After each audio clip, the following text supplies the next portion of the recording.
የመጀመሪያ ደሞዝሽ ስንት ብር ነበር? የመጀመሪያ ደሞዜ 2000 ብር።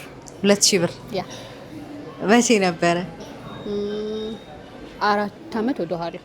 እሺ ምን ነበር ያደረግሽበት? መጀመሪያ ለእናቴ ነው ስጦታ የገዛሁት። በ2000 ብር ሙሉ በሙሉ በሙሉ ምናልባት ከዛ ላይ አይ ቲንክ 300 ብር ወይ 500 ብር ተርፎኝ ነበር። ከዛ በምን ሄድሽ? ወሩሙ ተመልሰሽ ተቀበልሽ? እናቴን ጠየቅኳት። እሺ ግራጁዌት አድርገሽ እንደወጣሽ ነው የመጀመሪያ ስራሽ? ግራጁዌት አድርጌ በወጣሁኝ ምናልባት በ3 እና በ4 ወር ጊዜ ውስጥ ዲግሪ ማለት ነው። ዲግሪ። እሺ ኤክስፔክቴሽንሽ ምን ነበር ግን ስትወጪ? ኤክስፔክቴሽኔ በጣም ሀይ ምናልባት የ25,000 ብር ምናምን ደሞዝተኛ ሆናለሁ ብዬ ነበር ኤክስፔክት 25,000 ኦፍ ኮርስ ተመርቀሽ ስትወጪ? ተመርቄ እንደወጣሁ ማለት ነው። እሺ ከዛስ ግን እንዴት ነው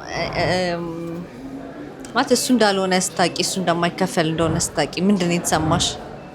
አንደኛ ቱ ቢሆንስ በጣም ነው ደበረኝ አይደለም የምልሽ፣ ግን ምን አየሁኝ የመጀመሪያ ደሞዜን ስወስድ በፔሮል ነበር የወሰድን ፈርመን ወረቀት ላይ እና በካሽ ነው የተሰጠን። ኦኬ ከዛ ከኔ በላይ የሆነ ሰውዬ ወደ 35,000 ብር ምናምን ነበር የወሰደው እና በጣም በቃ ስለሱ ሰውዬ ማወቅ ፈለኩ ብታይ እና ምን ተምሮ ነው ስንት አመት ኤክስፒሪየንስ አለው ምናምን የሚለውን ለማየት ሞከርኩኝና ሳጠያየቅ ስለ ሰውየው ማስተርስ አለው።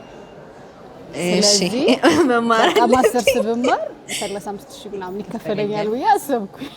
እሺ በቃ ይሄው ነው። ከዛ ተማርሽ? እሱንማ ተማርኩኝ። እሺ ስንት ተከፈለሽ ከማስተርሱ በኋላ?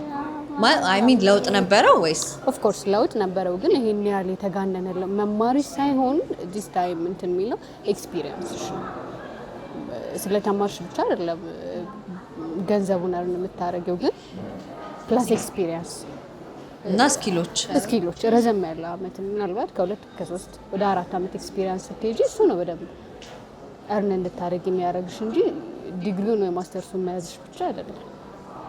ባይዜ በመጀመሪያ ደግሞ ስትበልጪኛለሽ እኔ 1500 ብር ነበር። ከዛ ደግሞ እንደ ስራ ከቆጠርሽው ከዛ በፊት 150 ብር በቀን ጥሩ ኤክስፒሪየንስ እኮ። ምን አደረግሽበት?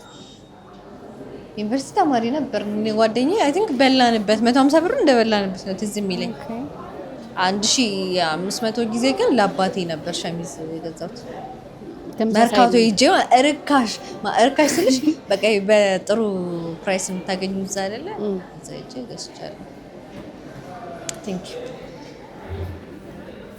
ስክሪን ነው የሚጠፋው።